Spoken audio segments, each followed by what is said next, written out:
నమస్తే, welcome to 99 TV.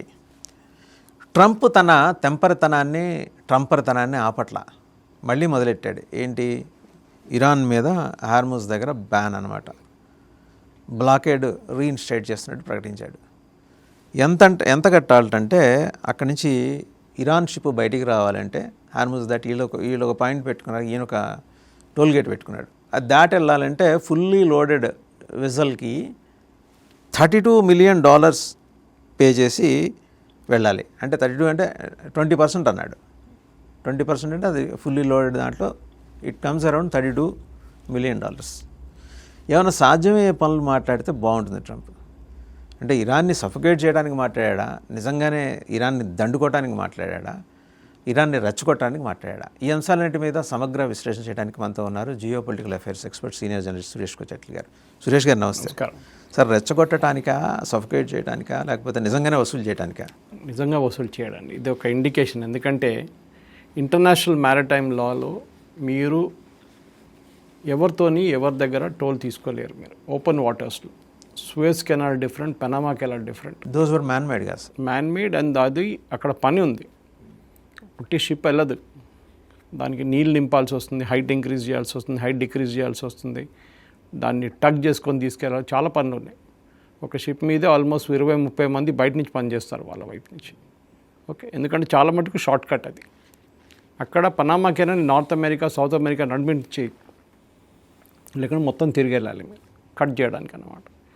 ఇట్లాంటి 2-3 ఉన్నాయి. ఇంకోటి టర్కీ దగ్గర కూడా ఉంది, యూఫ్రటిస్ దగ్గర. కానీ దీని మీద మీరు టోల్ ఛార్జ్ చేయలేదు. In fact Trump and Marco Rubio ఇదే మాట చెప్పారు. మార్కో రూబియో 2 వారాల ముందు చెప్పారు, ఎవ్వరికీ అధికారం లేదు అక్కడ టోల్ ఛార్జ్ చేయడానికి. కానీ ట్రంప్ ఏమంటున్నా అంటే, నేను టోల్ ఛార్జ్ చేయట్లేదు, మీకు సెక్యూరిటీ ఇస్తున్నాను, నేను నా షిప్పులకి డబ్బులు అవుతుంది, నా పర్సనల్ యూజ్ చేస్తే వాళ్ళకి డబ్బులు అవుతుంది, వాళ్ళ ఖర్చు నేను మీరు చూసుకోవాలి. క్వశ్చన్ ఏంటంటే సింపుల్, యుద్ధానికి ముందు ఇది ఓపెనే ఉండే కదా, ఎవరు క్లోజ్ చేయించారు? మీరే చేయించారు. మళ్ళీ మీరే ఓపెన్ చేయించారు. మళ్ళీ మీరంటే నేను ఓపెన్ చేయించాను కదా, నాకు డబ్బులు ఇవ్వాలంటాను. అది ఎట్లా అవుతుందండి? మీరు అక్కడే ఉంటారా? నెక్స్ట్ 20 సంవత్సరాలు 10 సంవత్సరాలు యుఎస్ నేవీ అక్కడే ఉండిపోతుందా? మొత్తం 2 ఎయిర్క్రాఫ్ట్ క్యారియర్లు, 30 డిస్ట్రాయర్లు అంతా. ఇది మనం అడగాల్సింది ప్రశ్న. మీరు ఒక మాట చెప్పొచ్చు, ఇదంతా అయిన తర్వాత ఓకే మేము అక్కడ ఒక 6 నెలలు ఉంటాం, ఇరాన్ని అప్పుడు దాకా మొత్తం ఫినిష్ చేసిస్తాం, అక్కడి నుంచి వెళ్ళిపోతాం. ఓకే, ఇది మీరు చెప్పొచ్చు. కానీ మీరు నేను టోల్ ఛార్జ్ చేస్తాను, 20% ఛార్జ్ చేస్తానంటే కాదు. మీరే ఒక నంబర్ ఇప్పుడు ఇండికేట్ చేస్తారు. It is not viable at all. ఎవరివ్వరు అది వాళ్ళు మిగతా చోట నుంచి కొనుక్కుంటారు. ఎవరికి దెబ్బతంటది? ఇదంతా సౌదీ అరేబియా కానీ ఖత్తర్ కానీ వీళ్ళకే ప్రాబ్లం అవుతుంది. ఓకే, ఇప్పుడు ప్రాబ్లం ఎక్కడ ఉందంటే, అమెరికాకి అన్నిటికీ పెద్ద కోపం అంటే వాళ్ళ అసెట్స్, వెస్ట్ ఏషియాలోని అసెట్స్ మీద ఇరాన్ కొడుతున్నారు.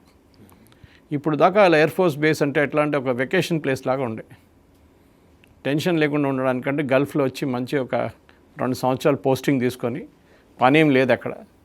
అప్పుడప్పుడు ఎయిర్క్రాఫ్ట్ని సర్వీసింగ్ చేయాలి, ఫ్లై చేయాలి, తిరిగి రావాలంతే. కానీ ఇప్పుడు లాస్ట్ ఒక 6 నెలల నుంచి ప్రాబ్లమ్ స్టార్ట్ అయింది. స్పెసిఫిక్లీ ఫిబ్రవరి 20 నుంచి మీరు యుద్ధానికి దిగారు, మీ ప్లేన్లు వాడుకుంటున్నారు. ఎవరు పిలిచారు మిమ్మల్ని? మీరే వచ్చారు కదా, మీరే బాంబింగ్ చేశారు కదా. మళ్ళీ మిగతా దేశాలకి నేను బాంబింగ్ చేశాను కదా, నాకు డబ్బులు ఏమంటే కాదు, మీరు ఎవరి మీద చేశారు? మీరు ఇరాన్ లీడర్ మీద చేశారు. అది మీ సెల్ఫిష్ మోటివ్ ఉండే. ఓకే, అని తీసేశారు. సరే, డిక్టేటర్ వాళ్ళు అదంతా ఉంది, కరెక్టే, don't doubt. Blood thirsty regime, బహాయిస్ని చంపారు, వీళ్ళ మనుషుల్ని చంపారు, 45,000 మందిని చంపారు, అంతా కరెక్టే, అన్నీ అంగీకరిస్తూ. కానీ ఎవరి కోసం చేస్తున్నారు? మీకోసం చేస్తున్నారు. మీరు ఏదో లోకం కోసం చేయట్లేదు. మీకు ఇరాన్కి ప్రాబ్లం ఉంది, ఇజ్రాయెల్కి ఇరాన్కి ప్రాబ్లం ఉంది, అంతే. That simple as that. దాన్ని మీరు మొత్తం లోకాన్ని గుంజి తీసుకొస్తున్నారు. అందరిని డబ్బులు కట్టాలంటే ఎట్లా? ఓకే, ఇది ఎట్లయిపోయిందంటే ఈ మార్కెట్లో హఫ్తా తీసుకుంటారు వీళ్ళు. వాళ్ళ లాజిక్ ఏంటి మీరు అర్థమవుతుంది? మిమ్మల్ని ఎవరు వచ్చి హెరాస్ చేయరు, పోలీసు ఒకటి రాడు, మిగతా గుండాలు ఎవరు రాడు, లోకల్ లీడర్లు ఉన్నారు చూడండి, వాళ్ళు మీ దగ్గరికి రారు, ఎవరు రాడు, నేను కాపాడుకుంటాను మిమ్మల్ని, నాకు దాని బదులు డబ్బులు ఇవ్వాలి. రోజుకి 200 లేకుంటే 300, depending on the size of the shop. Okay, ఇది లాజిక్. ఇది ఇప్పుడు హఫ్తా, ఇప్పుడు ట్రంప్ గారు హఫ్తా అంతే. నేను మిమ్మల్ని ప్రొటెక్ట్ చేస్తున్నాను, అదే అంటున్నారు కదా, me are providing protection to you. I can understand Trump వాళ్ళ వార్షిప్ తీసుకొచ్చి స్ట్రేట్ ఆఫ్ హార్మోన్స్లో పెట్టి మీ షిప్ పక్క నుంచి వెళ్తే నేను అర్థం చేసుకోవచ్చు. అప్పుడు కూడా ఇది లేదు, గల్ఫ్లో ఒమాన్లో కూర్చున్నారు, దాటి ముందుకు రావట్లేదు, అక్కడి నుంచి చూస్తున్నారు అంతే. ఓ మీ మీద కొడుతున్నారా, కొడితే మేము వస్తాం, కొట్టిన తర్వాత వచ్చి ఏం చేసుకుంటారండి, కొట్టకుండా చూడాలి. ఇవాళ పొద్దున్న 2 షిప్ల మీద కొట్టారు. ఏం చేశారంట, ఏమని అంటాడు నేవీ లేదు, వాళ్ళకి ఎయిర్ ఫోర్స్ లేదని. మళ్ళీ వాళ్ళు ఎట్లా కొడుతున్నారు, మీరు ఎంత మేము డ్రోన్ కెపాసిటీ ఫినిష్ చేసేసాం, వాళ్ళది 89% డ్రోన్స్ కెపాసిటీ పోయింది, వాళ్ళ ప్రొడక్షన్ పోయింది, అయినా కూడా ఎలా కొడుతున్నారు. జార్డన్ మీద మిసైల్ కొట్టారు, సో మన యుఏఈ మీద కొట్టారు, ఖత్తర్ మీద కొట్టినారు, ఒమాన్ మీద కొట్టారు. నిన్న ఒమాన్ అంటున్నారు మేము శాంతి దూతలము, మేము మీతో చర్చలు నడితే మా మీద ఇస్తున్నారండి. వాళ్ళు పాపం మీడియేట్ చేశారు కూర్చున్నారు అంటే మీ మీద కాదు, యూఎస్ బేస్ ఉంది కదా వాళ్ళ మీద కొడుతున్నాం. అలా యూఎస్ బేస్ మీద 10 డ్రోన్లు పంపితే 2 మా టెరిటరీలో పడుతుంది, ఎక్కడ వచ్చి అన్నిటికీ కరెక్ట్ డైరెక్షన్ ఉండదు కదా, ఇది ప్రాబ్లం. సో ఇప్పుడు జరిగింది ఏంటంటే ఇరాన్ చెప్తున్నారు స్ట్రెయిట్ ఆఫ్ హార్మోస్ ఇస్ క్లోజ్డ్. ఇది మనం పాత డైలాగ్ ఇది, ఓకే, 2-3 నెలల ముందు ఇదే డైలాగ్. అమెరికా అంటున్నారు no, strait of Hormuz is open.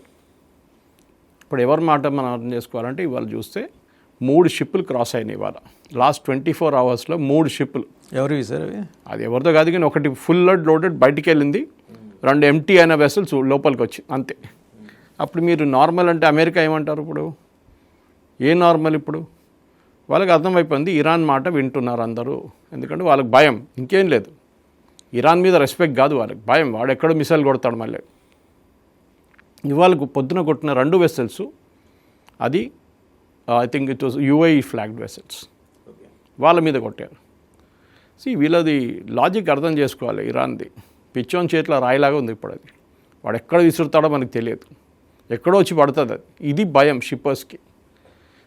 Vasudevan గారు, మన ప్రేక్షకులు అర్థం చేసుకోవాల్సిందంటే ఒక షిప్ ఆయిల్ తీసుకొని 2 మిలియన్ బ్యారెల్స్ 1 మిలియన్ బ్యారెల్స్ తీసుకొని బయటికి వస్తున్నప్పుడు పర్షియన్ గల్ఫ్ నుంచి వాళ్ళు బయలుదేరే ముందు వాళ్ళకి ఒక ఇన్సూరెన్స్ ఉంటుంది. ప్రతి ట్రిప్కి ఒక ఇన్సూరెన్స్. ఏదో మన బండికి సంవత్సరానికి ఒక పాటు ఇన్సూరెన్స్ తీసుకుంటే అయిపోతుంది, థర్డ్ పార్టీ కానీ ఎవరి జీనికి ఉంటుంది. కానీ ఇప్పుడు ఇక్కడ జరుగుతుంది ఏంటంటే స్పెసిఫికలీ వీళ్ళకి ఒక్కొక్క షిప్కి ఇన్సూరెన్స్ పెట్టాల్సి వస్తుంది. దాంట్లో ఏముంది, కంటైనర్ కార్గో ఉంది, దాని విలువ ఎంత, దాని విలువ ఎంత, okay $3 million, very good.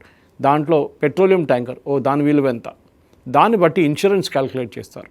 Risk premium అంటాం మనం ఎప్పుడు. అవును, okay. For example even airlines ఒక హాస్టైల్ టెరిటరీకి వెళ్తున్నప్పుడు వాళ్ళు రిస్క్ ఇన్సూరెన్స్ తీసుకుంటారు. ఇప్పుడు యుద్ధం మొదలైన టైంలో ఎయిర్క్రాఫ్ట్ ఇన్సూరెన్స్ పెరిగింది. మీరు దుబాయ్కి వెళ్తున్నప్పుడు లేకుంటే మీరు రియాద్కి వెళ్తున్నప్పుడు మీకు రిస్క్ ఇన్సూరెన్స్ పెరిగింది, ఎందుకంటే వీడు ఎక్కడి నుంచి మిసైల్ కొడతాడో తెలియదు మనకి. ఇది జరిగింది, ఇది కానీ మళ్ళీ తగ్గింది అది. ఇప్పుడు మళ్ళీ షిప్స్ ఏమైంది, వాళ్ళు ఎవడో ఇన్సూరెన్స్ చేయడు. ఇప్పుడు మీకు గుర్తుంటుంది, దీనికన్నా ముందు ఈ సెకండ్ మంత్లో ఈ ప్రాబ్లం వచ్చిన అమెరికా ఏం చేశారంటే మేము ఒక ఫండ్ క్రియేట్ చేస్తున్నాం రీఇన్సూరెన్స్కి. మీకు డబ్బులు అంతా కట్టకపోయిన కెపాసిటీ లేకుంటే మేము కడతాం మీకోసం. ఎందుకు, షిప్స్ బయటికి రావాలి, ఆయిల్ ప్రైసెస్ తగ్గాలి, అప్పుడు అమెరికాలో కూడా తగ్గుతుంది. ఇది ఇవాళ కూడా ట్రంప్ అదే పాట పాడుతున్నాడు, మాకు ఎవరు ఆయిల్ అక్కర్లేదు, మా దగ్గర మస్తు ఆయిల్ ఉంది, వెనిజువేలాన్ ఆయిల్ కూడా మా ఆయిలే, ఇదంతా కలుపుకుంటే 50% ఆఫ్ వరల్డ్ ప్రొడక్షన్ మా దగ్గర ఉంది. మళ్ళీ మీ పెట్రోల్ డీజిల్ ప్రైసెస్ ఎందుకు తగ్గట్లేదు? ఆయిల్ మీదే, మీరు ఏ రేట్ కావాలంటే పెట్టుకోవచ్చు. మీరు సౌదీ అరేబియా నుంచి తెప్పించుకోవట్లేదు, మీరు ఇరాక్ నుంచి తెప్పించుకోవట్లేదు, మీరు ఎక్కడి నుంచి ఆ ఏరియా నుంచి రావట్లేదు, మీకు ఫ్యూల్ ఖత్తర్ నుంచి రావట్లేదు. మళ్ళీ మీ ప్రైసెస్ ఇప్పుడు కూడా $4 ఎందుకు? మరి ఎలా పెరుగుతున్నాయి? పెరుగుతున్నాయి కాదు, అక్కడే ఉన్నాయి, ఎక్కడున్నా అక్కడే తగ్గలేదు. ఎందుకంటే ఎప్పుడైనా ఏ సెల్లర్ అయినా, ఇప్పుడు ఇండియన్ ఆయిల్ కానీ, భారత్ పెట్రోలియం కానీ, జియో కానీ, మన దగ్గర ఎవరైనా ఉండేనండి పెట్రోల్ బంకులు నడిపిస్తున్న వాళ్ళు ఇంటర్నేషనల్ ప్రైసెస్ మీద మ్యాచ్ చేస్తారు దాన్ని. లక్కీలీ మన గవర్నమెంట్ దగ్గర ఏంటంటే, మన గవర్నమెంట్కి అట్లీస్ట్ పబ్లిక్ సెక్టర్ కంపెనీస్కి గవర్నమెంట్ పర్మిషన్ లేకుండా రేట్ పెంచలేరు వాళ్ళు. జియో, నయారా అట్లాంటి కంపెనీలు పెంచుకుంటారు వాళ్ళ రేట్, వాళ్ళకి సబ్సిడీ ఎవరు ఇవ్వట్లేదు. అది గవర్నమెంట్ కంపెనీస్ అట్లా కాదు, గవర్నమెంట్ కంపెనీస్ పబ్లిక్ సెక్టర్ కంపెనీస్కి పర్మిషన్ తీసుకోవాలి గవర్నమెంట్ పర్మిషన్ ఇస్తేనే వాళ్ళు రేట్ పెంచుకోవచ్చు, దాంట్లో కూడా వాళ్ళు చేయలేరు. అమెరికాలో అట్లా కాదు, ఇట్స్ అ ఫ్రీ మార్కెట్. ఆయన ఏం చేస్తాడు, బ్రెంట్ క్రూడ్ ఇవాళ 86 నడుస్తుంది, 84 నడుస్తుంది, ఓకే 84 మన దగ్గర అదే ఈక్వివలెంట్ తీసుకొచ్చి ప్రైస్ చేయండి. అప్పుడు మీరు తవ్వి తీయడానికి మీ ప్రైస్ $30 ఉన్నాయి కదా, మళ్ళీ మీరు ఎందుకు $80 ఛార్జ్ చేస్తుంటే అది వాళ్ళ లాభం, ప్రాఫిట్. ఒక 5% మీరు $5 కావాలంటే మీరు రిఫైనింగ్ పెట్టుకోవచ్చు, $3 ట్రాన్స్పోర్ట్ పెట్టుకోవచ్చు. దాని తర్వాత ఏముంది? So American companies, American oil companies చాలా ప్రాఫిట్ ఎర్న్ చేస్తున్నారు. లాస్ట్ క్వార్టర్లో వాళ్ళకి రికార్డ్ ప్రాఫిట్స్ వచ్చింది. వాళ్ళు మెయిన్గా ఫైనాన్స్ చేస్తున్న వాళ్ళు ఒకరు ట్రంప్. రిపబ్లికన్ పార్టీకి చాలా డబ్బులు ఇస్తారు ఆయిల్ కంపెనీస్. ఓకే, దానితో వాళ్ళకి నువ్వు ఏం కావాలంటే చేసుకో, నువ్వు రేట్ ఎంత కావాలంటే పెంచుకో అని ఒక ఇది ఇచ్చారు. నడిమిట్లో ట్రంప్ కొంచెం మన దగ్గర చేసినట్లనే కొంచెం ఎక్సైజ్ డ్యూటీ అట్లాంటిది వాళ్ళ దగ్గర ఇంకో డ్యూటీ ఉంది, అది తగ్గించాడు. కానీ అది అప్పుడు కూడా ఇంపాక్ట్ లేకుంటే ఈ యుద్ధం నడిమిట్లో ఆగినప్పుడు సీజ్ ఫైర్ వచ్చి MOU వచ్చిన టైంలో ప్రైసెస్ తగ్గాలి కదా, తగ్గలేదు. అప్పుడు కూడా అక్కడ ఉండిపోయింది. ఇంటర్నేషనల్ ప్రైస్ తగ్గింది, 68 దాకా వచ్చింది, ఇప్పుడు 86.